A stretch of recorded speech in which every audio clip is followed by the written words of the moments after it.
ito, if we have our Bible with us, yan, let us open our Bible in the book of 2 Timothy chapter 4, verses 7 to 8. Sabi po ng salita ng ating Panginoon, I have fought the good fight, I have finished the race, I have kept the faith.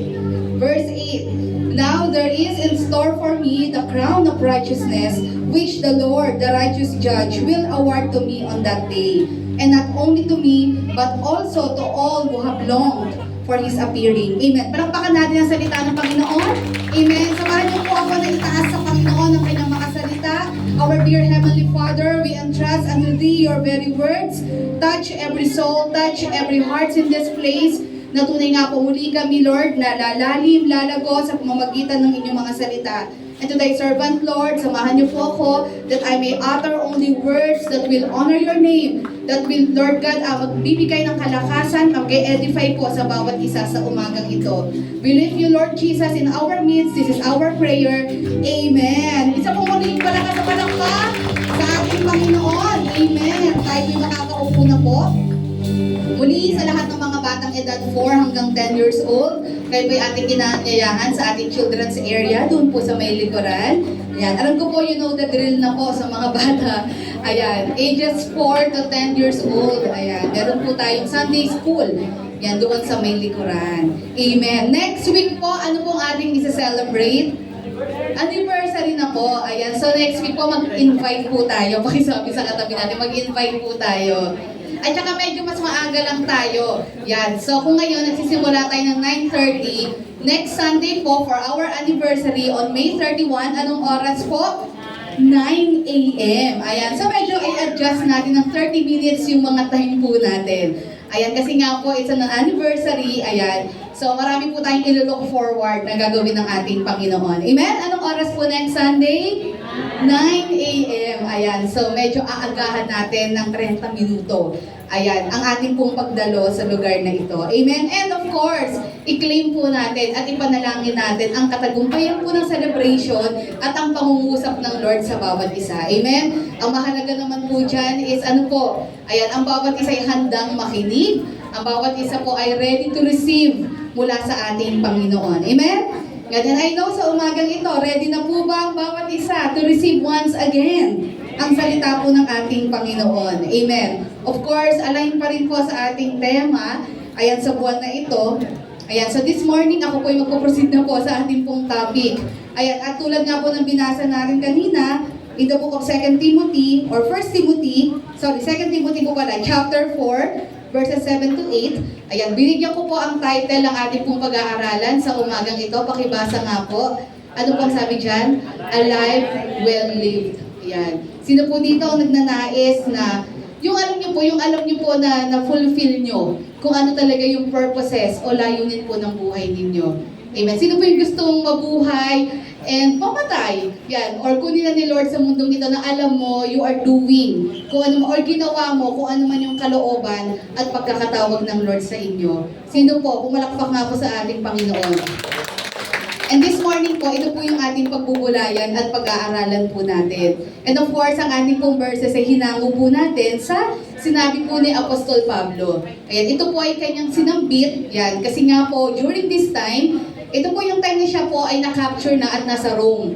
So, since siya po ay nasa Roma na nung time na ito, malapit na po siyang ma-execute po dito. Ayan, I know maraming instances na siyang nagpunta ng Rome. Pero ito yung pinaka-last na kung saan after this, ayan, hindi natin alam yung exact timeline, pero ito yung time na nakulong siya and ito rin yung time na malapit na siyang ma-execute. So ito po ay letter niya kay Timothy. Sino po ba si Timothy? Ito po ay kanyang mentor. Yan, si Timothy po ay church leader din, na kung saan binibigyan niya ng payo, yan, na-advisean niya, at yun nga po, isa ito sa mga na-mention niya. Yan, sabi nga po dito in 2 Timothy, uulitin ko pong basahin, chapter 4, verses 7 to 8. Ayan, kung mapapansin niyo po, no, yung confidence po ni Paul, para sabihin po yan. Ibig sabihin, alam niya sa sarili niya, na talagang nabuhay siya, he lived a life, na ano po talagang nagbigay ng kaluguran sa Lord. Alam niya, na-dedicate niya yung remaining part ng buhay niya sa paglilingkod talaga sa Panginoon. Alam natin, kung babalikan natin, bago ko po ulit pasahin, kung babalikan po kasi natin yung buhay ni Pablo, hindi naman po mula pagkabata talagang siya po ay talagang talagang na kay Jesus na. Amen? Bagamat alam natin, siya po ay isang Hudyo, yan, at sabi nga po, isa siyang Pariseo. So, sabi nga doon, si Pablo, before he was Simon, yan, he was sincere. Yan, sincere siya sa ginagawa niya kasi yun yung alam niyang tama. Ano po ba yung dating buhay ni Pablo? Siya po yung nag-persecutor ng mga Christians. Siya po, hindi lang siya basta nagpa-persecute siya po yung nagtuturo kung sino yung mga Kristiyano para hulihin at patayin. Ayan, so kaya nga po, di ba lagi niyang sinasabi that I am the worst sinner. Kasi alam niya sa sarili niya, bagamat hindi man siya ang gumawa noon directly, but naging po siya, accessory, ika nga to the crime. Naging accessory siya para maraming Christians noon ang mamatay dahil sa kanilang pananampalataya. Pero yun nga po, dumating ang oras, dumating ang takdang panahon, siya po'y nakakilala sa Lord at nakita naman po natin sa biyaya ng Panginoon kung paano niya inilaan yung remaining time and part ng buhay niya para maglingkod sa Panginoon. At ito na nga po, alam niya sa sarili niya, since he was already in Rome, siya po'y nakakulong na nung time na iyan, alam niya any moment, yan, siya po'y ma-execute na. Yun talaga yung hatol na sa kanya dyan. So sabi nga dito, basahin natin, tignan po ninyo kung gaano siya ka-confident na yung time simula nakilala niya ang Lord up to that moment na sinabi niya yan, alam niya sa sarili talaga niya, naglingkod siya ng tapat sa ating Panginoon. Sabi niya dito, I have fought the good fight, I have finished the race, I have kept the faith. Diba? Ang sarap basahin po nito Pero ang totoo lang, hindi kadali itong pinagdaanan niyang ito. At kahit sa buhay natin, ang daling basahin, ang daling i-utter ng mga verses na ito. Pero ang totoo, hindi talaga ganun kadali ang buhay Kristiyano. Amen? There are so many struggles, temptations, trials. Talagang matetest talaga tayo Every day, para tayong lagi tayong na ilalagay saan po sa isang test. Lagi natetest yung tibay ng pundasyon ng pananampalataya natin. Pero dito, sabi nga po, makikita natin si Pablo, alam niya sa sarili niya. Diba? Hindi po ibig sabihin to perfecto siya. Ganun din tayo. Hindi tayo perfect as a Christian, pero alam din natin sa sarili natin na we are fighting. We are doing everything talaga na na talagang mapanatili yung fire and talagang manatili tayo sa Panginoon. Sabi niya, I have fought the good fight, I have finished the race, I have kept the faith. Napaka-strong ng mga words na ito. Sabi niya dito, now there is in store for me the crown of righteousness, which the Lord, the righteous judge, will award to me on that day. And not only to me, but, kanino raw po? Also to all who have longed for His appearing. Ibig sabihin, hindi lang siya, kundi lahat ng tao na talagang mananampalataya kay Jesus. Amen? Ibig sabihin, there will be a crown, there will be a reward sa lahat po ng pagpapagal at pananatili natin sa ating Panginoon. So, meron po akong 4 na bagay na nais pong ibahagi sa inyo base po dito sa mga nasambit po ni Apostle Pablo. Yan. When it comes to living our life to the fullest. Yung talagang masasabi natin na we live yung buhay natin fulfilling kung ano man yung nais ng ating Panginoon. Uulitin ko po, hindi po ibig sabihin ng a life well lived ay perfect yung buhay natin. Na as if hindi tayo nagkamali, hindi tayo nagkasala, na lagi tayong tapat sa Diyos. Alam natin, maraming pagkakataon na tayo'y naging unfaithful, tayo po'y minsang tumalikod, minsang nadapa, minsan nagduda, minsan nawala ng pananampalataya sa Panginoon. Alam natin yon.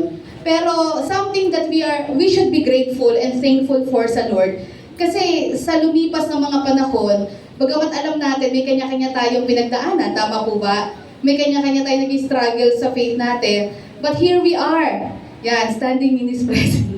Andito po tayo. Saan po? Sa ating Panginoon. At patuloy na naglilingkod sa Kanya. Amen? Alam ko, there are moments na tayo po ay naglilingkod sa Lord, but deep down, marami tayong mga struggles, marami tayong mga doubts and fears. Di po ba sa puso't isipan po natin? But still, nilalabanan po natin lahat yon. Amen? Yun yung sinasabing keeping the faith. Sabihin mo nga sa katabi mo, keeping the faith. Amen. Kasi alam naman natin, hindi ganun kadali. Yan. Pero ang pinaka-importante dito, na matapos talaga natin. Sabihin mo sa katabi mo, matapos talaga natin ang takbuhin ito. Amen. Kaya 4 po na bagay, paano natin masasabi na meron tayong buhay na talagang na-fulfill natin or yung a life well lived. Yan, fulfilling talaga yung purposes ng ating Panginoon. Number 1, ano po ang sabi dyan? Pakibasa po natin. Fighting. Hindi natin nakalain yun, no? Ibig sabihin pala, ang buhay Kristiyano talaga is about fighting. Totoo ba? Naniwala kayo doon? Amen. Alam nyo, pag ikaw po ay totoong sumusunod sa kalooban ng Lord, alam mo yan, ramdam na ramdam mo, araw-araw, ikaw ay nakikipuksa ka talaga, nakikipaglaban ka. Amen? Na ikaw ay namimili sa isip mo sa maraming bagay. Sabi nga po ni Pablo sa pinakaunang verse natin, I have fought the good fight. Siya mismo, alam niya sa sarili niya na ano po, na siya'y lumaban. Alam niya marami siyang pinaglabanan. Alam niya marami siyang labang na hinarap. Amen. At ganun din po, masasabi talaga natin na meron talaga tayong fulfilled life. Una is because we kept on fighting. Amen. Kapag ikaw nakaramdam ka na komportable ka na, at parang wala ka ng pinaglalabanan, wala ka ng struggle, parang easy na lang ang lahat, i-assess natin. Baka mamaya, kaya ganun ang mindset natin, kaya parang hindi tayo nag-i-struggle, ay dahil sumasabay na pala tayo sa takbo ng mundo. Kasi sa totoo lang, anong mas madali? Sumabay sa takbo ng mundo o tayo po'y mag-go against? Sa lahat naman ng bagay mas madaling sumabay. Yun ang komportable Diba? Yun ang madali. Di ba? Yung mag-go with the flow. Kaya kung minsan nakikita natin sa buhay Kristiyano natin na parang komportable tayo, walang struggle, baka ang problema kasi, yung ating prinsipyo, yung ating pinaniniwalaan ay hindi na ayon sa gusto ng Lord. Kung hindi nag-go with the flow na tayo sa mundo. Amen. Tandaan po natin ang buhay natin as a Christian is about fighting. Hanggat mamatay tayo sa mundo ito, tayo po'y nakikipagdigma. Yan, hindi po sa kapitbahay ninyo o sa asawa ninyo. Ibang digmaan naman yan. Diba? Ayusin niyo yan kung meron mang away. Huwag niyo ngayaan ang kaaway na pag-awayin kayo. Yan, lalo na pag kapitbahay niyo, syempre as a Christian. Diba? We should be a blessing to our neighbor. Sabi nga ng salita ng Lord. Diba? Literally talaga neighbor, no? Maging pagpapala po tayo. Pero tayo po ay in a constant battle sa ating mga sarili. Amen? At sa gawa po ng kaaway sa atin. Sabi nga doon, ang buhay Kristiyano daw ay buhay ng pakikipagdigma. Ayan. At hindi lang naman po pakikipagdigma, kundi ito rin po ay buhay ng pagwawagi sa pamamagitan ng ating Panginoong Yesus. Amen? Ilang beses na ba tayong nakipaglaban at ilang beses na ba tayong nagtagumpay sa tulong ng Panginoon? Maraming beses na po ba? Marami na po. Ilang beses po tayong natalo? Maraming beses na din. Bakit tayo natatalo? Kasi nga po, pinili natin hindi makipag-wage ng war sa kasalanan or sa gawa ng kaaway. Pinili nating mag-go along sa Kanya. Sige, mukha namang, lang naman to simple lang naman to, hindi naman masyadong halatang kasalanan nito. Sige na, okay na yan, kompromiso na ako ng konti. Pero yun nga ito talaga ang buhay Kristiyano. A life well lived is a life spent on fighting. Talagang ganun tayo, kaya nga sabi, we should wear the armor of God. Amen. Hindi lang pinipili kung kailan susuotin yan, dapat lagi. Dapat lagi tayong handa, alerto. Tignan yung katabi nyo. Yan, gising pa naman Yan, kasi dapat alerto, handa. Ganun po ang Christian, hindi pwedeng tutulog-tulog. Literally. Ayan, hindi pwedeng natutulog. Ayan, totoo po yun no? Kasi kapag ikaw ay tutulog-tulog, yun talaga mga target ng kaaway Yung talagang yung natutulog, yung hindi nangangamba, yung parang hindi ka concerned sa spiritual life mo, target talaga yan ng kaaway. Ito, madali lang to. Diba? Konting paghihikaya, tukso lang dito. Wala na ito, babagsak na ito. Kaya nga po, ang Christian life is about fighting. Amen? Hanggat sa kalinilian ng buhay natin, tayo po'y makikipagdigma. Sabi nga doon, it means the Christian life involves continual struggle. Amen. Sabi nga po doon, ano ba yung mga bagay na nilalabanan natin? Yun nga, una, sabi ko nga po, kasalanan at tukso, araw-araw, mayat-maya. Andyan po yan. Kahit sa oras nito, sa isip natin, we are tempted to think other things. We are tempted na mawala yung ating pandinig sa umagang ito at mag-isip tayo ng ibang bagay. We are tempted to open our phone and watch something else sa phone natin. Magbasa tayo kung ano man meron dyan. Those are temptation. Amen? At yun yung battle natin Isipin na, ano ba naman, phone lang naman yun. Pero we're missing a lot because we're focusing on other things. Instead of focusing on the things. Kung nandito tayo, we're here to listen. Amen? Andito po tayo para tayo ay ma-feel, matuto. Pero instead, nandito tayo, gumagawa tayo ng ibang bagay.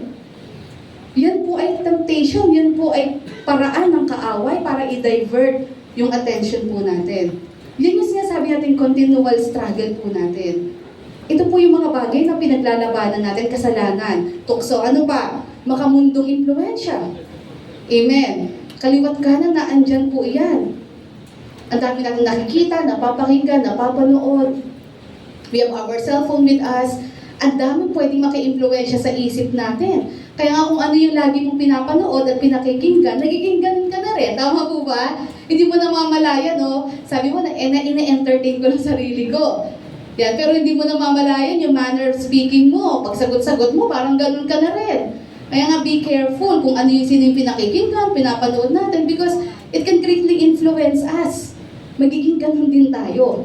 Amen. Yan, ano pa po yung mga bagay na lagi nating nilalabanan? False teachings. It's everywhere. It's in the internet, sa pakikinig natin, even inside the church, pwede rin yun. Kaya nga kailangan, paano natin nilalabanan yan? Di ba? Hindi pwedeng oo ng oo. Dapat nag-aaral din tayo. Nakikinig tayo, nag-aaral, nagsasaliksik din tayo. Amen. Ano ba po yung mga araw-araw pinaglalabanan natin?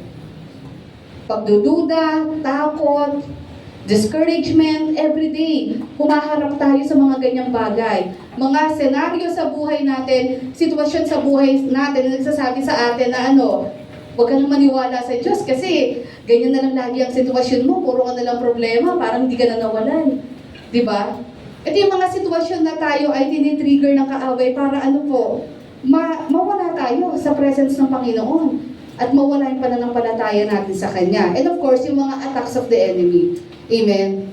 Kaya nga, kung makikita natin, lahat po tayo nakakaranas nun. Amen?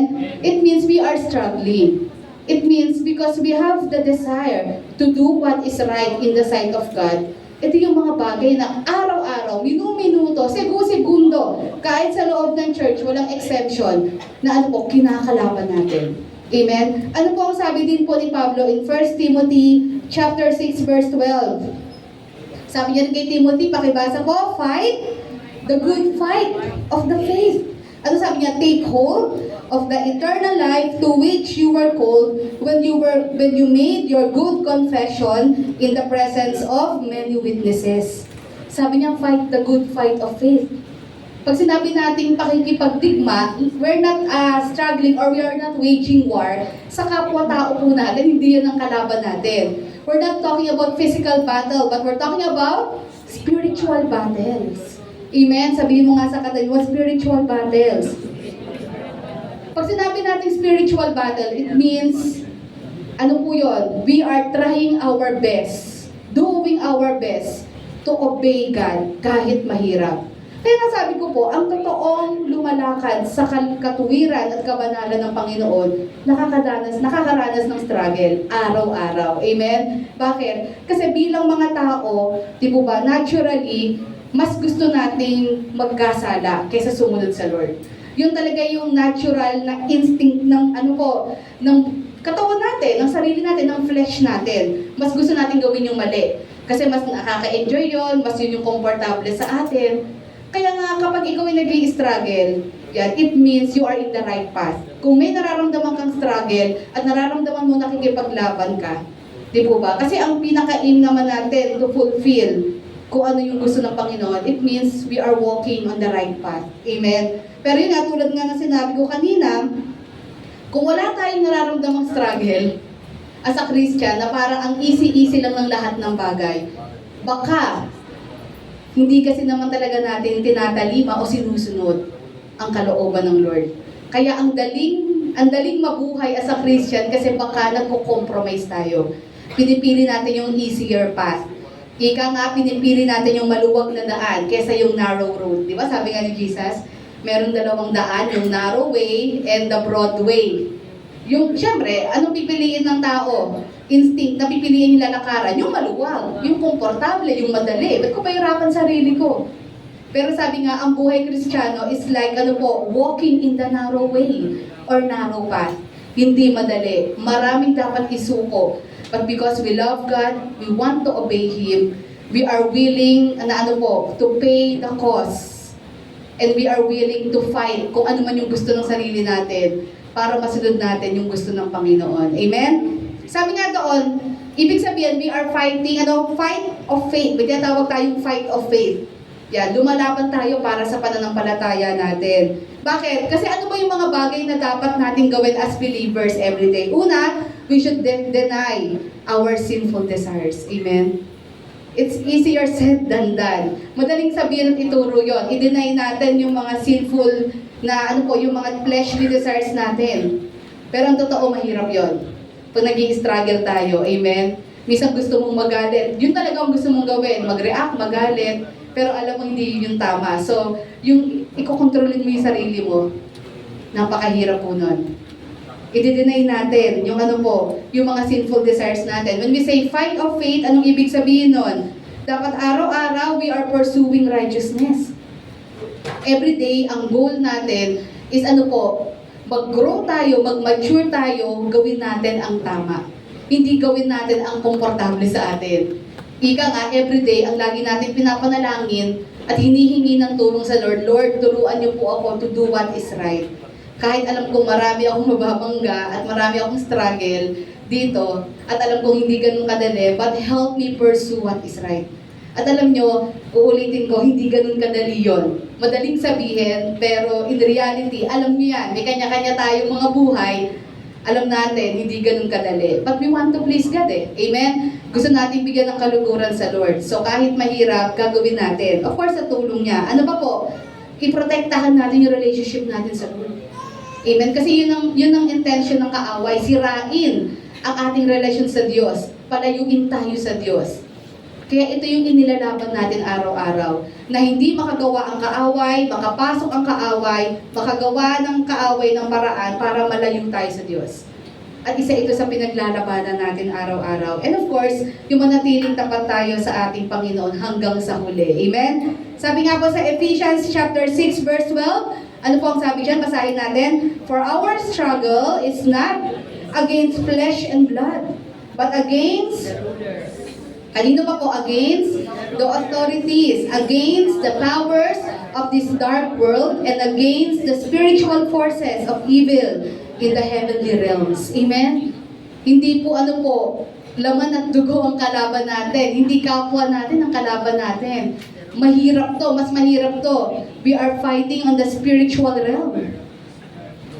But salamat po sa Panginoon. Dahil na born again na tayo, it means kaya natin itong labanan kung gusto talaga natin. Kasi ang Espiritu ng Diyos ay sumasa atin na. Amen? The problem is, ayaw lang natin gamitin yung power na yun kasi ine-enjoy natin yung kasalanan. Pero yun nga po, when we are enjoying sin, there is no struggle. We are not fighting. Pero yun nga po, ang fulfilled Christian life is about fighting. Kailangan nararamdaman mo yung yung heavy weight ng pakikipaglaban araw-araw. Just to do, yung bagay na nakakapagbigay kaluguran sa Lord. Kaya sabi nga po doon, a Christian is always in a fight mode. Ayan, next slide po natin. A Christian is always in a fight mode. Hindi ka pala away Fight mode, dapat alam mo sino dapat ang kinakalaban mo. Hindi kung sino-sinong random na tao, hindi yung teller sa bangko, hindi yung gasoline boy, hindi yung nagtitinda. Pero kasi talaga fight mode lagi Parang galit lagi, lahat kaaway. Diba? Mabigyan mo na ng ulam, di na satisfied. Bakit mas marami ang manok kaysa gulay? Nagagalit agad. Meron talaga ganun mainitin ng ulo, no? Wag ganon. Pag Kristiyano na tayo, wag ganon. Tapos naka-gospel shirt ka pa. Di ba? Minsan gano'n, no? Nagagalit ka. Sabi doon, lagi tayong dapat fight mode. Amen? Sabi doon, a Christian is always in a fight mode. Bakit? Guarding and securing his or her heart so that it remains fully devoted to Christ. Bakit tayo nakikipagtunggali araw-araw sa tangka, gawa, plano ng kaaway? Kasi ang ating pinaka-goal, masecure natin ang puso na ito na hindi maagaw ni numan at manatili ang pusong ito na pag-aari ng ating Panginoong Yesus. Amen? Tandaan nyo, yun ang ultimate goal ni Satan. Gumagawa siya ng paraan to tempt us Gumagawa siya ng paraan para magbigay, magpakita sa atin ng mga bagay na pwede tayo mahumaling at hindi natin namamalayan, malayo tayo sa Panginoon. Sabi doon, every day we should fight the good fight of faith. Kailangan talaga panatilihin natin ang ating relasyon sa Lord. I-secure natin ang heart na ito at siguraduhin natin, hindi ito ariin ng iba. Hindi na ito muling mawala pa sa presence ng ating Panginoon. Kundi hanggang sa huling hininga natin ang pusong ito. Bagamat minsan natutukso, minsan nadadapa, pero bumabalik. Amen? Yan, ibig sabihin, kung minsan nalito ka, minsan napatalikod tayo, minsan napastop tayo sa paglilingkod sa Lord, pero magising ka, kapatid, sa oras na ito. Magising ka at manumbalik tayo sa Panginoon. Sabihin mo sa katabi mo, manumbalik ka sa ating Panginoon. Amen. Baka nasa ganung posisyon tayo, na medyo nahihele tayo ng mga worldly things, ng mga things other than God. So we should fight. Amen? Patuloy tayong lumaban at ang ilalaban natin ang pananatili ng pusong ito na maging tapat at devoted sa ating Panginoon. Amen? Ayan. Number 2, sabi nga doon, a life well lived is a life na ano po? Yan. Kailangan tinatapos kung ano yung nasimulan. Amen? Sino po ang mahilig dito magsimula pero ang daming na sinimulan pero hindi tinapos, pinatapos sa iba? Ayan. Baka marami kayong ganun ha. Di ba? Ang hilig mo magsimula ano yun ang tawag ko sa ganun, yung hyper. Di po ba? Na ang dahil mong naiisip na gawin. Gawin ko ito, gawin ko yan. Ang problema, magaling sa simula. Pero ang tatapos, iba. Mahirap po yun.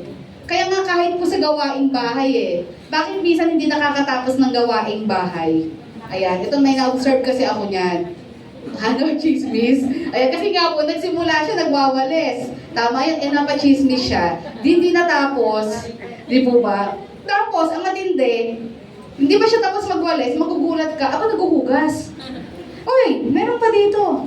Di ba? Alam niyo kung gusto niyo maging organized yung paglilinis niyo. Yan. Una, iwasan niyo may pag-chismis. Hindi.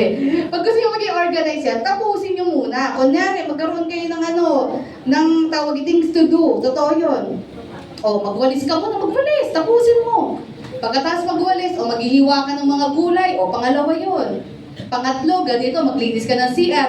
Tapusin mo muna. Kasi pag ganon, wala tayong accomplish doon. Di po ba? Sabi nga, ano bang tawag sa Tagalog sa ganyan? Ningas kugon ba yun? Yan, ningas kugon. Magaling magsimula. Magaling sa simula. Pero pagdating ng pagtatapos, nawawala.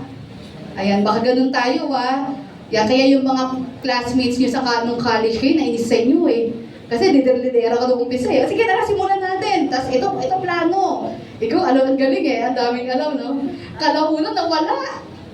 Hindi pa umaambag sa thesis. Wala nang ambag financially, wala pang ambag na gagawin. Kaya pag reporting, sabi, di ba?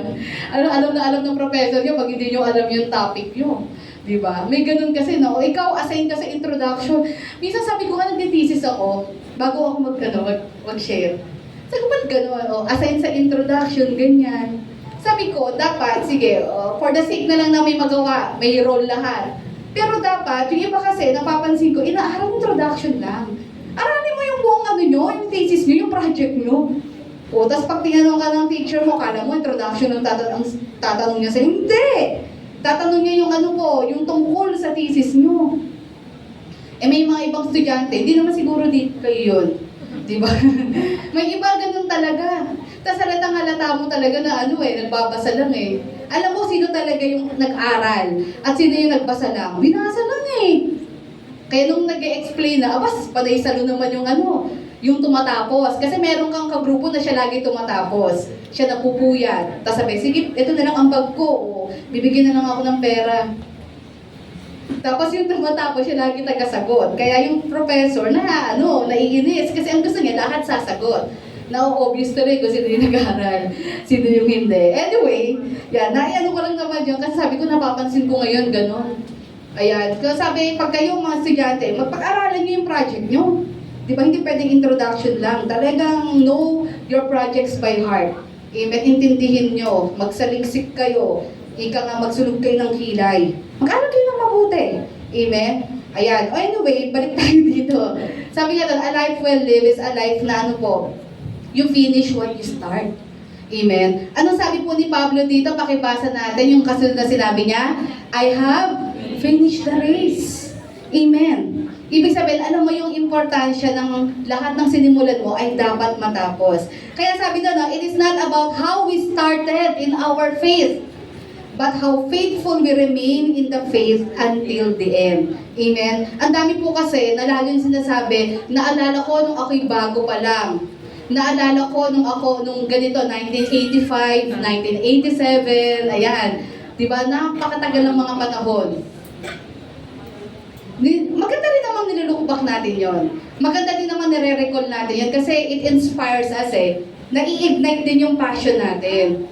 Pero yun nga po, bilang mga Kristiyano, sabi nga po doon, hindi, bagamat mahalaga kung paano tayo nagsimula, pero mas mahalaga na matapos natin yung sinimula ng Lord sa atin. Amen? So ang tanong ngayon, noong 1985, noong 1989, ganito tayo, ganito ka ginagamit ng Lord. But the real question is, how about now? Ano na ang katayuan natin sa Lord? Amen? Ang mga bagay na nangyari in the past, kaya kasabi ni Pablo, di ba? Forget the former things. Hindi lang po nire-refer doon is yung old sinful life natin, kundi ano po, it also refers sa mga bagay na nagawa natin noon. Kasi pwede nating ipagyabang yon. But the question is, ano yung hindi lang yung, ano yung ginawa natin in the past? Nasaan tayo ngayon? Amen. May kanya-kanya tayong pagkakatawag ang Lord sa atin. May kanya-kanyang panahon tayo. Amen? Ayan. At wala naman yan sa pahabaan, sino yung mas matagal na, sino yung maikli lang. Ang pinaka-question ngayon, nasaan tayo ngayon? Are we still in the faith? Andoon pa rin ba yung fire? Nagbe-burn pa rin ba yung passion natin sa Lord? Hindi natin pwedeng laging sabihin, nung 1987, ganito ako katindi sa Lord. Ganito ginagawa ko, nagka-house to house ako. Di maganda. Pero the question is, how about now? Yun ang importante Kasi yun yung madaling magsimula, ang mahirap yung magpanatili. Amen? And of course, sa tulong ng Panginoon, and dapat sa pakikipagtulungan din natin sa Lord. Tinutulungan tayo ng Lord to remain in the faith, but the question is, tayo po ba'y sumusunod sa Panginoon? Gusto ba talaga natin na sumunod sa Lord at manatili tayo doon sa sa path ng ating Panginoon? Kaya nga sabi nga po doon, we should remember finishing is far more important than starting. Sa lahat naman po ng bagay, amen? Kasi yung pinaka-fulfillment ay nasaan? Doon sa natapos mong bagay. Hindi sa nasimulan po natin, amen? Ganun din po sa Christian life natin. Masasabi natin, na-fulfill natin ang buhay Kristiyano natin kasi alam natin kung ano may sinimulan ng Lord sa atin ay matatapos, of course, sa grace ng ating Panginoon. Bagamat hindi pa naman, kasi hanggang ngayon, nasa race pa tayo. Tayo po ay, naglalakad pa rin.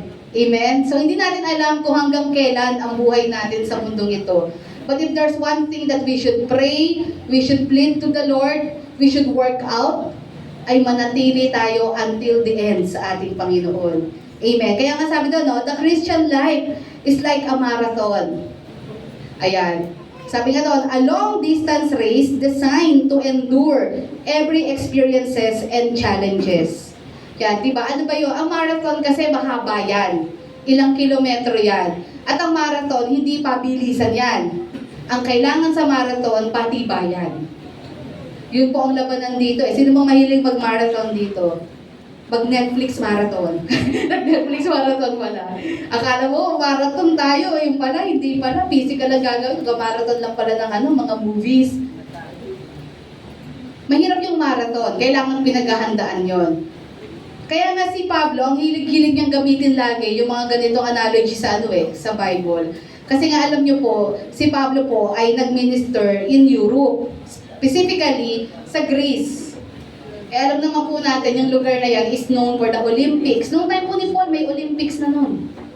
Ganun ka-ancient ang Olympics. Ayan, may mga games na sila at lagi niya nakikita iyon. At napapansin ni Pablo, yung mga atleta, talagang trained sila. nakita niya yung disiplina sa kanila, at na-correlate niya yun sa buhay Kristiyano. Na tayo din mga Kristiyano, in order for us to finish the marathon, kailangan disiplinado tayo. Totoo naman yun di ba? Sa Christian life natin, hindi tayo mananatili sa takbuhin kung hindi tayo disiplinado sa faith natin. Amen? Importante talagang disiplinado tayo at tutok tayo sa goal natin.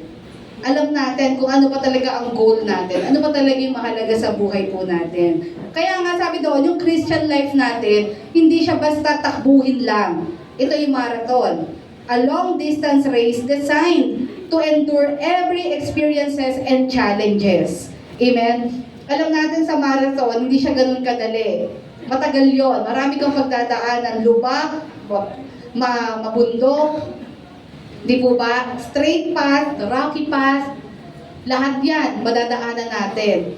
Pero paano mo tatagalan at paano mo matatapos? Hindi pabilisan yon. Sino yung makakatapos hanggang doon sa finish line?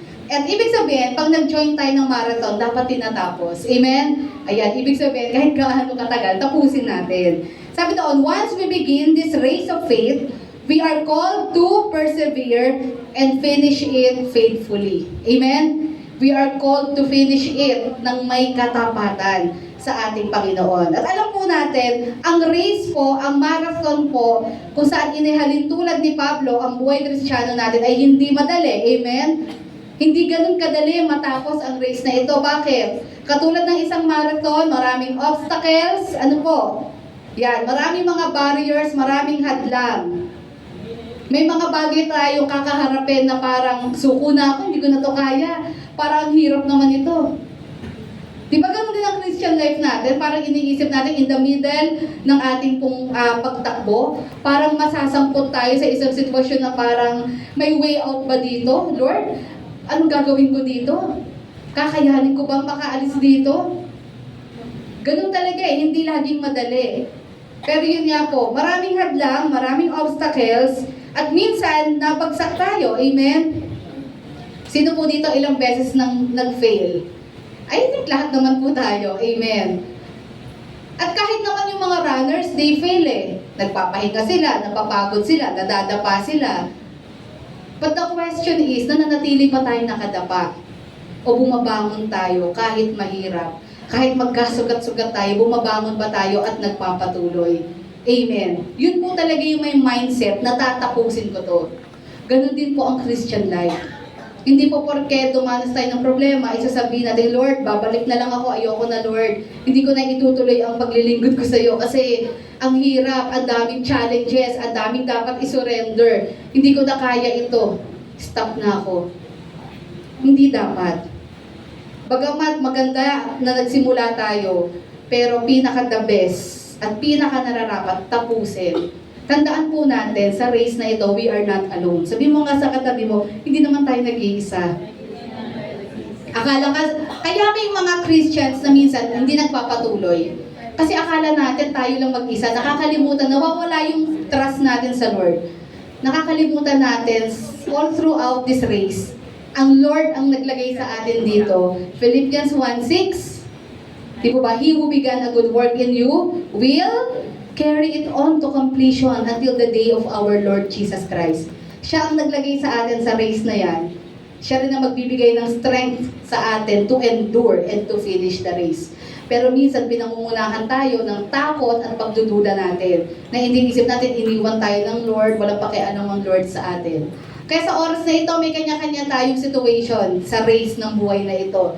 Maaaring yung iba sa atin, patuloy pa rin tumatakbo. Yung iba sa atin, konting-konti na lang, madadapa na. O yung iba sa atin, nakadapa na sa mga oras na ito. But, andito ka pa rin. It means, meron ka pa rin tinitingalang pag-asa. So, the Lord is telling you, kung nakadapa ka, bumangon ka. Hindi pa huli ang lahat. Hindi pa yan ang katapusan ng mundo mo. Kaya pang gawin ang Lord sa buhay mo. Magtiwala tayo sa Kanya. Amen? Maganda yung sinimulan ng Lord sa atin at hayaan natin ang Lord ang mag-finish nito sa buhay po natin. We are called to persevere and finish it faithfully. Amen? Sabi nga sa Hebrews 12:1, basahin nga po natin. Therefore, Since we are surrounded by so great cloud of witnesses, let us rid ourselves of every burden and sin that clings to us and persevere in running the race that lies before us. Amen? Sabi nga po doon, no, sino ba tong great cloud of witnesses na ito? Sinasabi sa Hebrews 12. So balikan po niyo yung Hebrews 11. Ano po ba yung topic sa Hebrews 11? It's all about yung mga champions of faith. Yung mga men and women of faith. Nabanggit si Abraham, si Moses, nabanggit si Rahab doon, nabanggit si Mary doon, ang daming nabanggit doon. They were the people mentioned as the cloud of witnesses. Ibig sabihin, sa ating pagtakbo, itong mga taong ito, natapos na nila yung race nila. At nakita natin, bagamat hindi sila lahat perpekto, katulad din natin, mga tao din naman yun eh. Sina Mary, sina Moses, Abraham. Nauna lang sila sa atin, pero katulad lang din natin sila. May mga kamalian sila, may kakulangan din sila, nagkasala din sila, naging unfaithful din sila sa Panginoon. Pero nakita natin, they finished the race well. Amen? Kaya sabi nga doon, sa ating pagtakbo, tayo hindi pa tapos. Sabi mo sa katabi mo, hindi pa tayo tapos. Yan. May these people serve as an inspiration to us.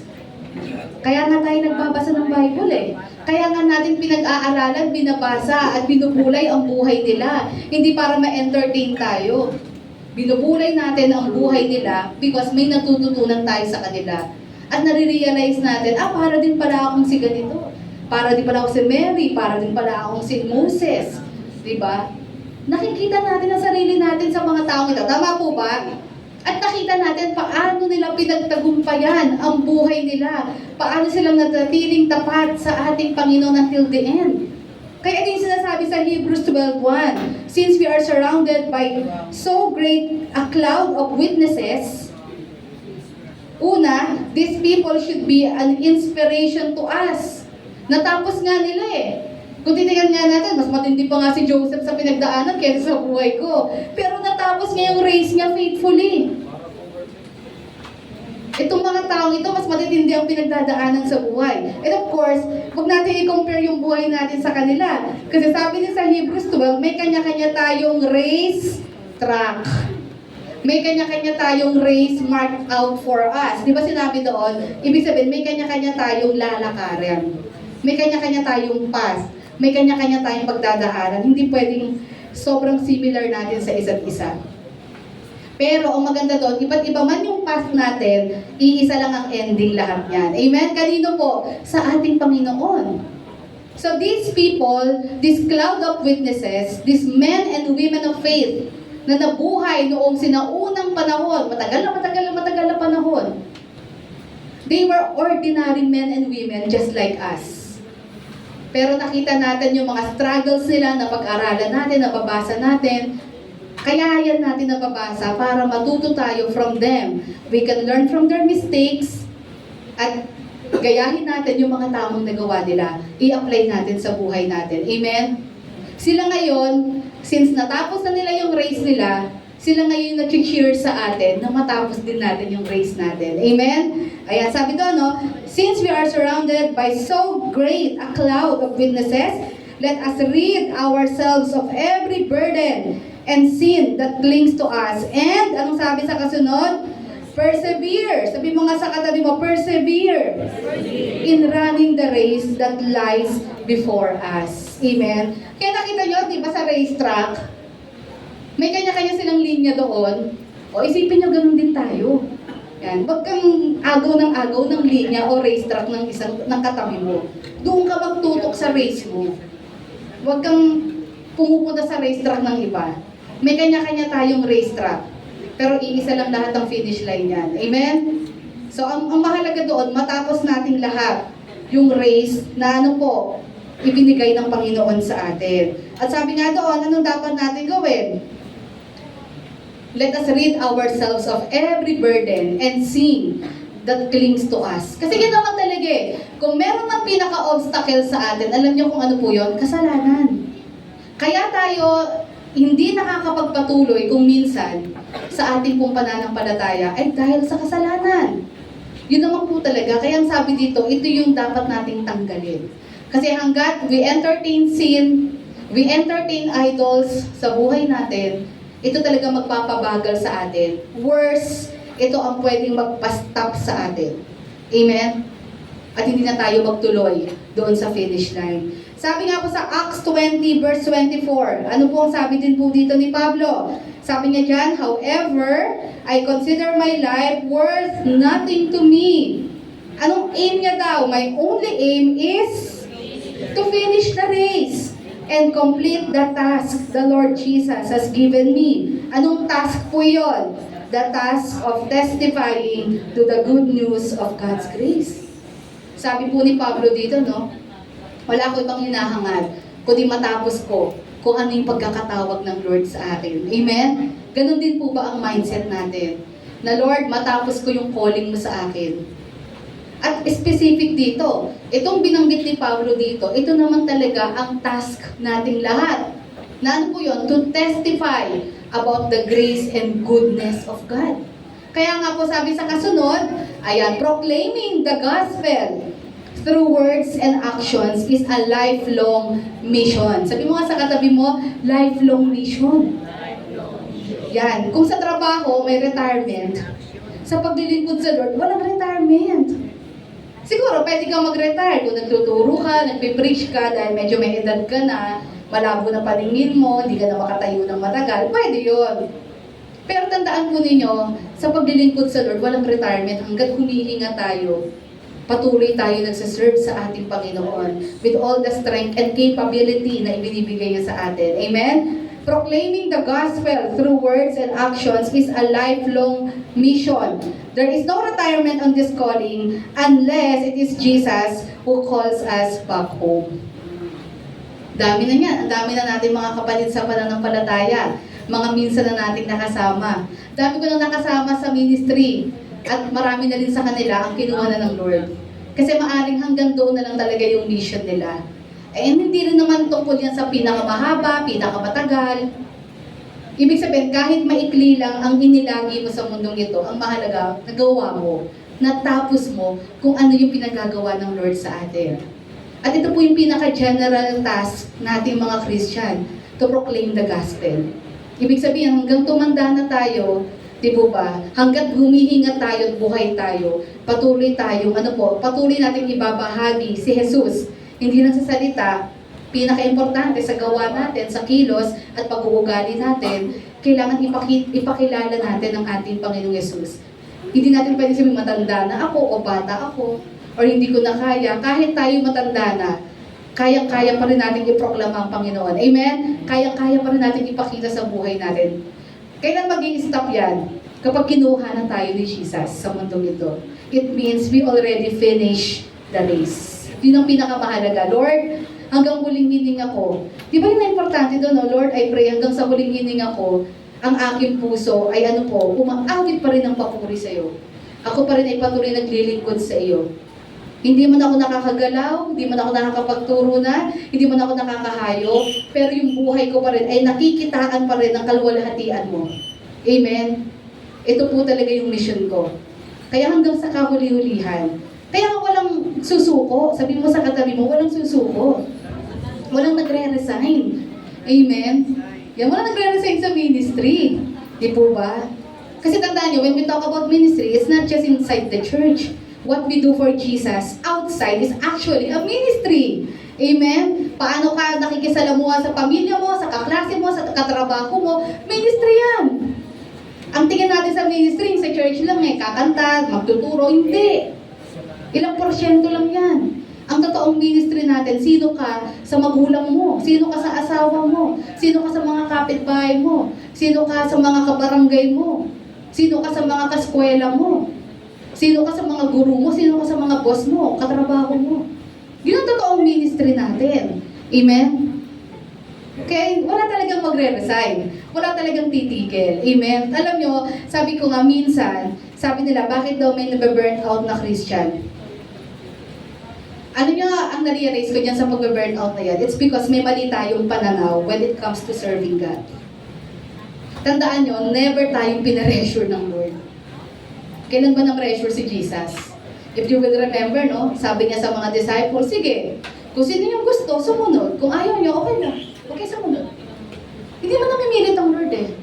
Kaya tayo nabe-burn out kasi ano ba yung tingin natin sa ministry? Kaya tayo nabe-burn out kasi minsan ang ating thinking about the ministry is nakakonfine sa apat na sulok ng church. Nakakalimutan natin, it is how we live our life. Diba, declaring who Jesus is, yun ang talagang ministry natin. Kaya tayo nabe-burn out. Akala natin puro task lahat, puro responsibilidad lahat. Kasi may hawak akong Bible study, napapagod na ako every week, pupuntahan ko. Kasi every week, ako i-assign lagi magturo, every week, kakanta ko, every week, ganito. Pag ganun yung mindset natin, nawawala yung talagang thought, yung talagang ibig sabihin ng ministry sa atin. Nakakalimutan natin, these are just means to share Jesus. There are tons of ways to share Jesus. At hindi lang dapat yan dito sa loob ng church. Mas dapat tayong maging kagamit-gamit sa labas. Yun ang totoong ministry natin. Amen? Kaya sabi ko, yung burnt out, depende kasi yan sa pananaw mo, ano ba ang ministry. Pero kung alam mo at sino pinaglilingkuran mo, alam mo ano ba talagang totoong ibig sabihin ng paglilingkod, ano ang totoong ibig sabihin ng ministry, hindi ka mababurn out. Sa dami ng kabutihan ng Diyos na ginawa sa buhay natin, ano ba maisusukli natin? Wala. Mag-serve lang tayo ng may katapatan. Amen? Let us give our best, always. Excellent spirit sa lahat ng gagawin natin. Kung kulang pa, hayaan mo ang Lord ang magbigay pa ng lakas, kakayahan sa atin. Amen? Ang mahalaga, we give our all. Sabi mo sa katabi mo, we give our all. Amen. Kaya walang retard, walang magre-retard, walang magre-resign. Hanggat humihinga tayo, tayo ay maglilingkod sa Panginoon. Amen? Ayan. Okay, pangatlo, sabi nga doon, a life well lived is a life, ano pong sabi doon? Na pinanatili natin ang pananampalataya natin. Ano sabi sa pangatlo? Faith. Sabi nga ni Pablo, I have kept the faith. Alam nyo, ang simple lang po ng ng phrase na ito, pero napakahirap po niyan. Na manatili tayo sa pananampalataya. Amen. Bakit? So much is going on sa buhay natin. Ang dami-daming nangyayari. Ang dami-daming ginagawa ng kaaway para talagang pahupain. Di po ba? Or mawala tayo sa presence ng Panginoon. Pero sabi nga ni Pablo, alam nyo, habang binabasa ko yan, nai-imagine ko yung lalim ng pagkakasabi niya niyan. Yung bigat ng pagkakasabi niya dito. Nung sinabi ni Pablo yan, malamang talaga, andoon talaga yung parang naramdaman mo yung naging struggle niya nung sinabi niyang, I have kept the faith. Ibig sabihin, hindi siya nadalian doon. Marami tayong nabasang mga sinulat ni Pablo, inamin niya, marami siya naging struggle. Tama po ba? And katulad ni Pablo, ganun din tayo. Marami din tayong mga struggles sa buhay Kristiyano natin. Amen? Pero sabi nga doon, ano bang ibig sabihin na I have kept the faith? Ibig sabihin, hindi ba ako kailanman nagkamali? Hindi ba ako kailanman nagduda? Hindi ba kailanman ako tumalikod? Hindi po yun ang ibig sabihin nun. When we talk about keeping the faith, it means, keeping the faith does not mean we never felt fear or discouragement. Kundi ano po, but that we did not let them overcome us as we continued trusting in the sovereignty of God. Amen. Pag sinabi natin keeping the faith, it means hindi tayo nawala ng tiwala or hindi tayo natakot. Nararamdaman natin yan. Pero pinili natin na sa gitna ng mga bagay na hindi natin maintindihan, mga sagot na hindi po masagot-sagot sa atin kung bakit nangyayari, pinili natin magtiwala sa sovereignty ng Diyos. When we talk about sovereignty, it means we chose to believe that God is in control. Na alam natin, even sa mga situations na mahirap, hindi natin alam. At ano bang gagawin ko? Magpapatuloy ba ako magtitiwala sa Lord? Kasi doon talaga nag-test yung faith natin eh. Hindi sa mga bagay na madali nating masagot, kundi sa mga bagay na mahirap masagot. Bakit nangyayari ito? Bakit ngayon pa? Bakit ganito? Pero yun yung sinasabi natin, keeping the faith. It means, kahit ganun kalala, katindi ang sitwasyon natin, still, at the end of the day, mas pinili pa rin natin magtiwala sa Kanya. There's always a reason behind all of this. Amen? At mas pinipili kong magtiwala sa Panginoon. At ang tanong ko, ilang beses yung sinambit yan at nakita nyo talaga na merong mas the best na inilalaan ng Lord? Sino nakaranas nun? Alam mo yun eh, ilang beses mo nang sinambit yan eh, na talagang Lord, bagamat hindi ko naiintindihan, pero sa ganitong sitwasyon, hindi ako titigil ng pagkilala ko sa iyo, pananampalataya ko. Kahit hindi ko naiintindihan, pero still, magtitiwala pa rin ako sa iyo. Dahil alam ko may mga bagay kang gagawin. Meron kang inihahandang bagay. Yan. Kasi hindi talaga lahat madidetermine natin agad. Minsan inaalaw ng Panginoon yung ganong situation para makita gaano na ba talaga katindi at kalalim yung pagtitiwala sa Kanya. It's easy to trust in the Lord pag nakikita agad natin yung sagot. Pero pag nade-delay ang sagot, doon talaga ang ultimate test of our faith. At ito yung sinasabi ni Pablo dito, I have kept the faith. He fought a good fight, he finished the race, and he kept the faith. Kahit mahirap. Isipin niyo si Pablo kung anong mga pinagdaanan niya. Nabugbog yan, stranded yan. Di ba? Ang dami, muntik na mamatay. Ilang beses na siya muntik mamatay. Pero nakita niyo, pag gano'n, siguro unang karanasan para ng gano'n, baka ayoko na, uwi na ako. Uwi na ako sa magulang ko. Parang konti problema lang, uwi na ako, di ko na itutuloy ito. Pero itong taong ito, di ba? Sinabi niya yan eh, ang dami niyang pinagdaanan. Kaya nga nung sinulat niya ito talaga yung pinaka-last na talaga. Kasi ito yung time of execution niya na to. Because nasa Rome na siya nito. Ayan. Kumbaga, ang point niya, napatatag siya ng mga sitwasyon na yun eh. Sa dami ng pinagdaanan niya, sabi niya, na-stranded na kami, muntik ng yung boat na sinasakyan namin, muntik ng lumubog. Ang dami yun ng pinagdaanan, parang ang point niya dito, andito na ako eh, sa pinakahuli eh. Susuko pa ba ako? Ang dami ko ng pinagdaanan, ang dami ng moments na dumaan sa buhay ko, pero napatunayan ko sa lahat ng iyon, hindi ako iniwan ng Lord. Yes, nakaramdam ako naramdaman niya yung pag-iisa, naramdaman niya na parang walang kumuhumusta sa kanya, sinabi niya rin yun. Diba, naramdaman niya yun? Siyempre, tao lang yan eh. Pag hindi ka napapansin, parang feeling mo mag-isa ka, nalulungkot ka, naramdaman niya yun. Kasi nakakulong siya eh. Walang gustong bumisita. Kasi pag may bumisita sa kanya, they will be identified as Christians. Uhulihin din sila. Nakita niyo yun? Kumbaga, ang dami niyang reason para sabihin, Lord, ibigay mo na lang sa iba yung assignment na ito. Ayoko na, Lord. Hirap na ako. Diba? Ako po ay gagawa na lang ng tent. Kasi tent maker siya eh. Magne-negosyo na lang ako ng paggawa ng tent. Ito na lang gagawin ko. Ayoko na nito. Ang dami ko nang naranasan. Ang dami ko nang na-encounter. Diba? Kasi kung saan siya dinadala ng Lord. Pero nakita niyo, hanggang sa pagdating niya sa Roma, sinabi niya dito, titigil pa ba ako? Eh, ang dami ko nang pinagdaanan. Kaya sa atin, sa dami na ng pinagdaanan natin sa buhay natin, sa dami ng mga bagay na hindi natin maintindihan noon, na ngayon lang natin naintindihan, ngayon ka pa ba susuko? Sabi mo nga sa katabi mo, ngayon ka ba susuko? Panatilihin natin yung pananampalataya natin sa Lord. Amen? There's always a reason sa lahat ng nangyayari sa buhay po natin. Hindi kasi lahat kaya natin intindihin agad. Hindi lahat ng sagot ibibigay ng Lord sa atin. Inaalaw niya talagang ma-delay ang mga kasagutan para mas lalo tayong magdepende at magtiwala sa Kanya. Tingnan niyo po yung Habakkuk chapter 3, verses 17 to 19. Di ba naalala niyo yung story na ito? Sabi ni Habakkuk dito, though the fig tree does not bud and there are no grapes on the vines, though the olive crop fails and the fields produce no food, though there are no sheep in the pen and no cattle in the stalls. Ano sabi niya sa verse 18? Yet I will rejoice in the Lord. I will be joyful in God my Savior. The sovereign Lord is my strength.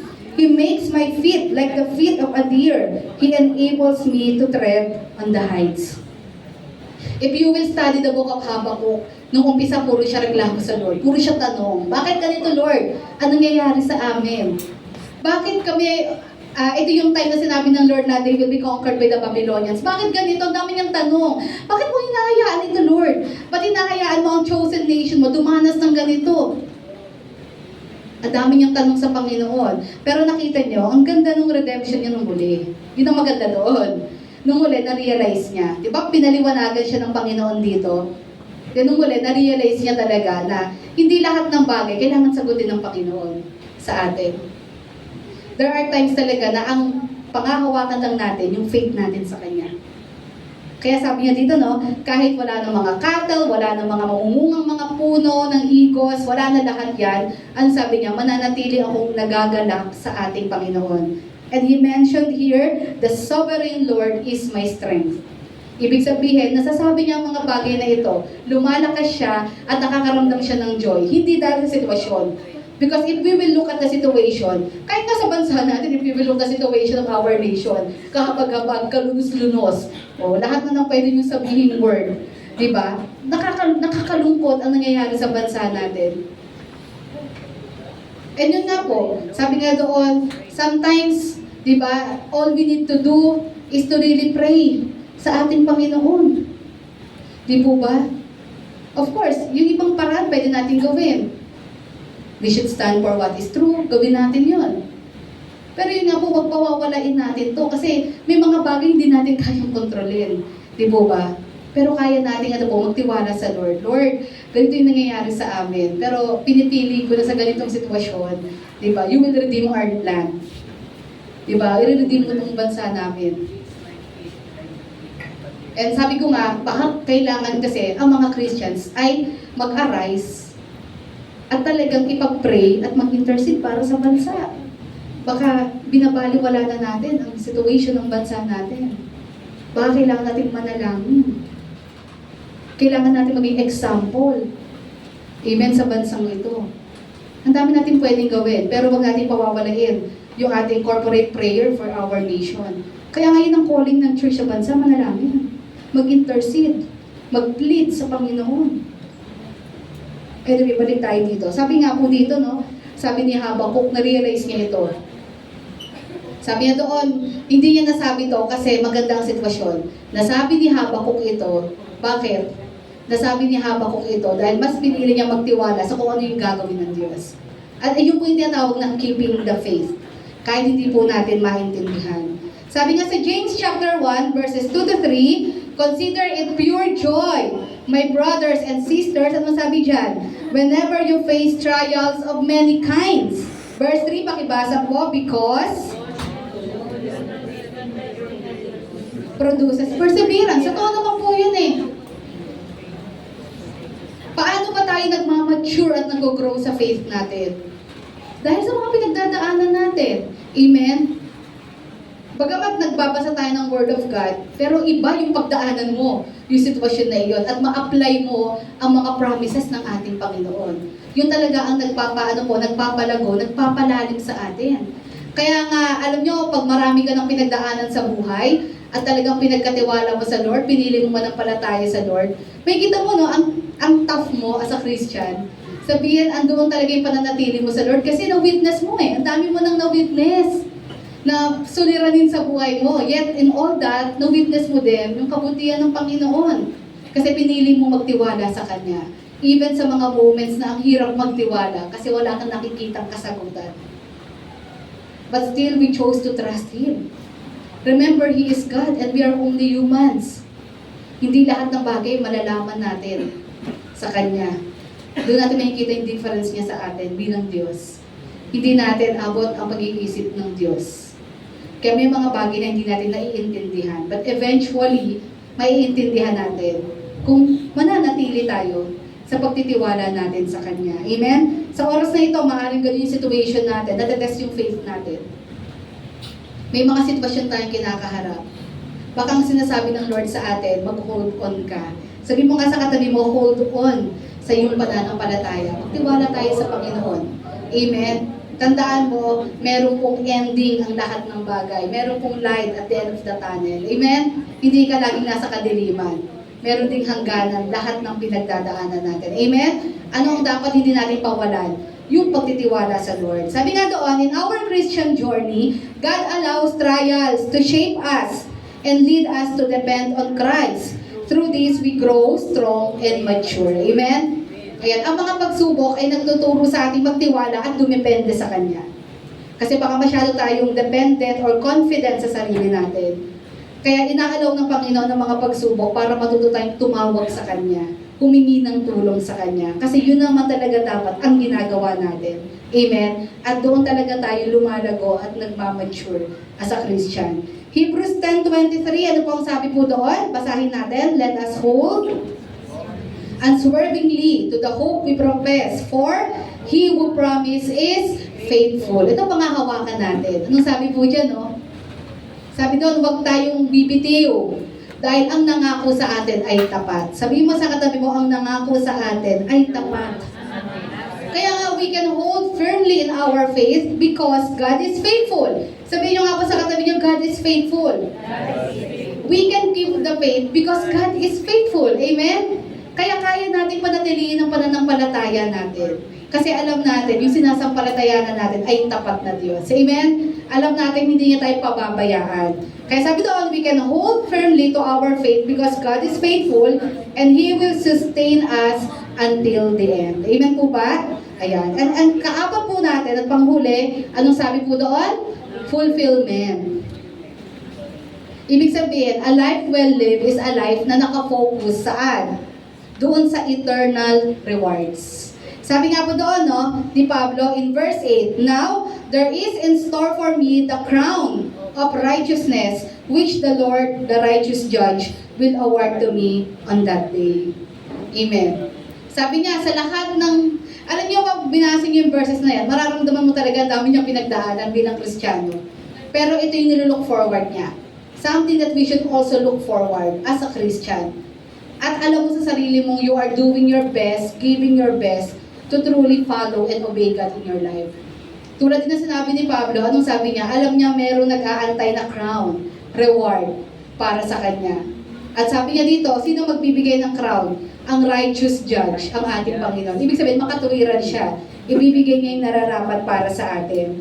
1 Corinthians 9:24-25, anong sabi po dito? Do you not know that in a race, all the runners run? Amen. But only one gets the prize. Run in such a way as to get the prize.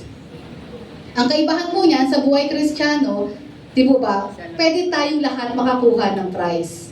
Kung sa isang takbuhin o takbuhan na laro, ay isa lang ang pwedeng manalo. Pero sa atin, sabi nga ni Pablo, tumakbo kayo na parang ano po, paano daw tayo dapat tumakbo? Tumakbo na eager kang makuha yung prize.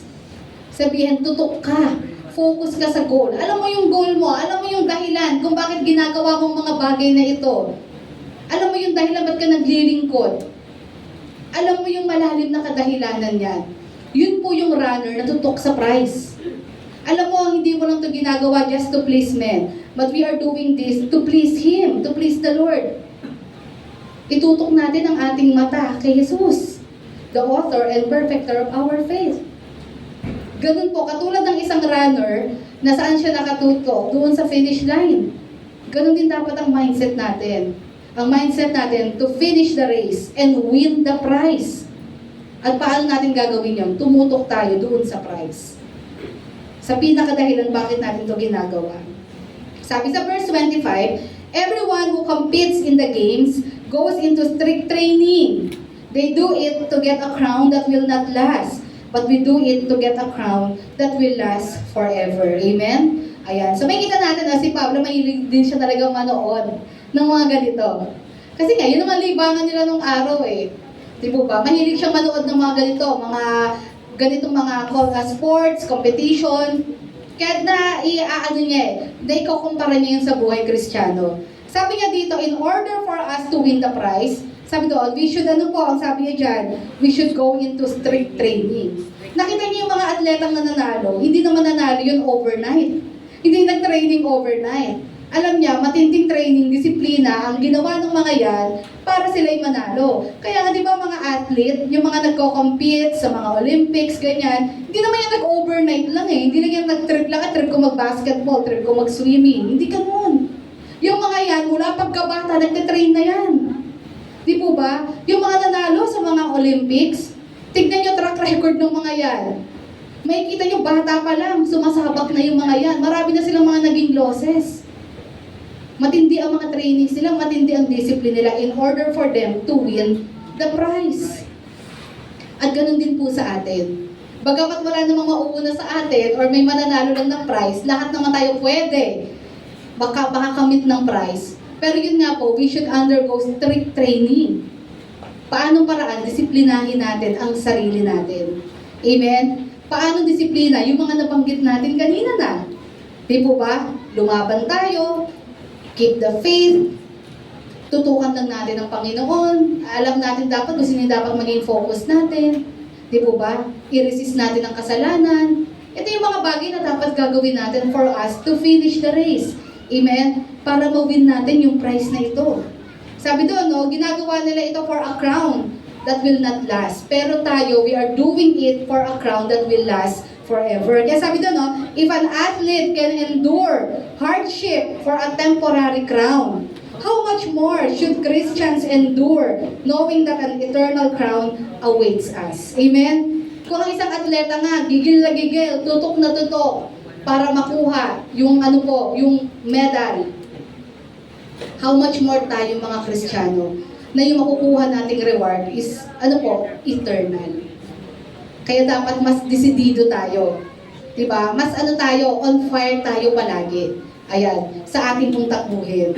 Sabi nga po doon, live not for the rewards of this world, but with a heart focus on heaven. Kaya lagi nating tandaan, sa lahat ng ginagawa natin para sa Lord, it doesn't matter what other people thinks. O ano yung mga hula nila, tingin nila sa ginagawa natin. Ang importante yan, alam mo sa puso mo, pure ang intention mo na maglingkod sa ating Panginoon. Hindi natin gagawin ang lahat ng bagay para masabing, ay present ako, nakikita ako ng pastor namin, o para masabing masipag tayo. Sabi nga ni Jesus, kung yun ang hinahanap natin na acknowledgement, we already receive our reward here on earth. Wala tayong reward sa heaven. Dapat ang maging mindset natin na sa paglilingkod natin sa Panginoon is hindi to please men. But ang maging mindset natin is to please the Lord. Ginagawa natin ang mga bagay na ito na alam nating may makakita man o wala sa atin, consistent tayo sa ginagawa natin. Amen? Minsan kasi it's easy for us na mag-pretend na okay tayo, we're doing the right thing kasi marami nakatingin. Pero ang totoong pagiging Kristiyano natin ay hindi nakikita ng tao. It's what we do when no one sees us. Yun yung totoong tayo. At doon talaga natetest ng Lord yung katapatan natin sa Kanya. Amen? Kaya nga ang totoong paglilingkod sa Panginoon ay walang pagsariling pag-iimbot or selfish ambition, kundi nakatutok lahat ito saan? Sa pag-ibig natin sa Panginoon. Sabi nga doon, ang totoong faithful na naglilingkod sa Panginoon na talagang ready to win the prize ay hindi po nakatuon saan? Sa palakpak at pagkilala ng tao, kundi nakatuon tayo saan po? Sa commendation na galing sa ating Panginoon. Yan. Kaya sabi doon, we should have an eternal perspective. Sa lahat ng ginagawa natin, wag lang pangmundo natin yung ginagawa. Lagi nating isipin, lahat ng ginagawa natin ay para saan? Sa eternity. Amen? Para ang ating mindset po ay hindi matutok sa mga bagay na makamundo.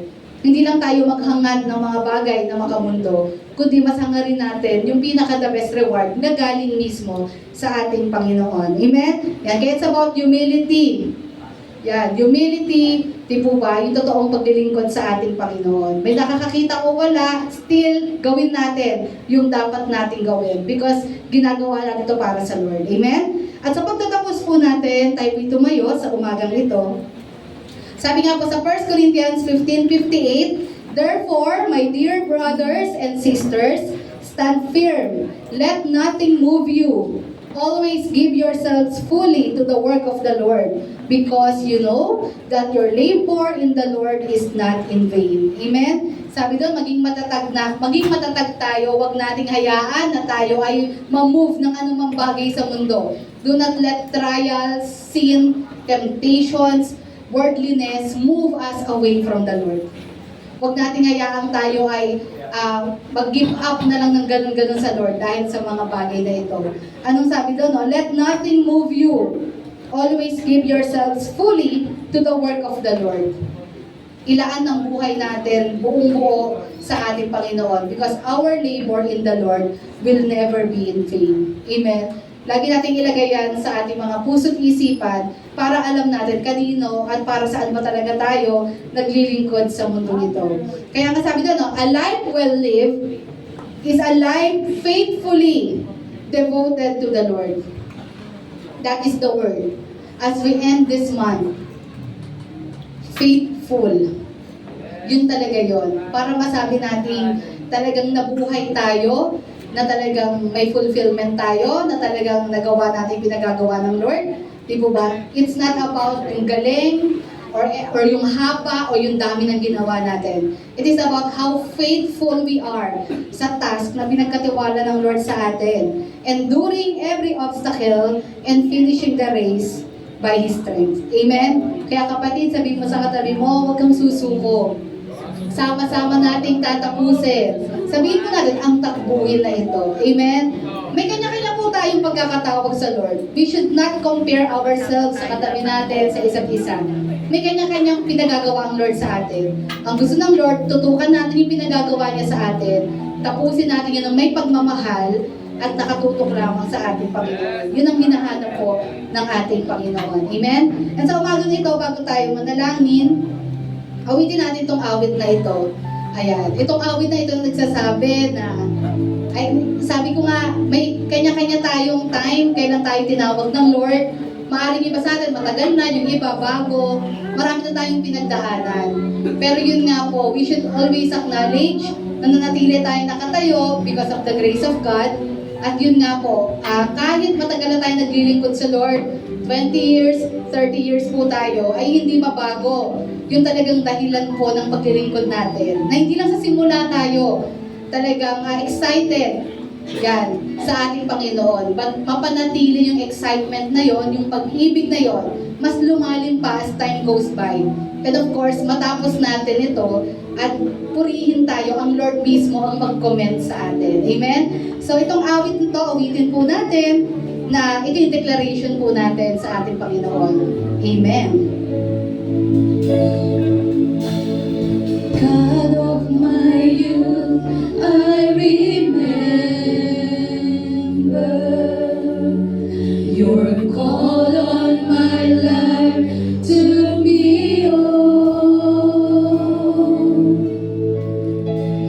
Your love has seen me through all my days. Amen. I stand here by your grace. And on this altar,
God, the moment you have called us many years ago, O God. At sa mga lumipas na taon, Panginoon, we've been through a lot. Maraming mga trials, temptations, mga suliranin, Panginoon. Maraming mga bagay na pilit ginagawa ang kaaway upang kami ay pahinain ang pagtitiwala sa inyo. Maraming pagkakataon na kami po'y nadapa, Lord. Kami po'y napaupo. Nagkaroon ng pagkakataon na napatigil sa paglilingkod sa inyo. But here we are, Lord, a proof of your faithfulness towards our lives. Marami man kaming mga naging kakulangan, marami kaming mga bagay na hindi nabigay kaluguran sa inyo. Maaring we turned our backs on you many times. But here we are, Lord. We are amazed by your faithfulness, Lord. Sa kabila ng mga kakulangan na iyon, patuloy mo kaming tinatawag, patuloy mong sinasabing that we are welcome to once again move in this racetrack, Lord, na ipinagkatiwala mo sa amin.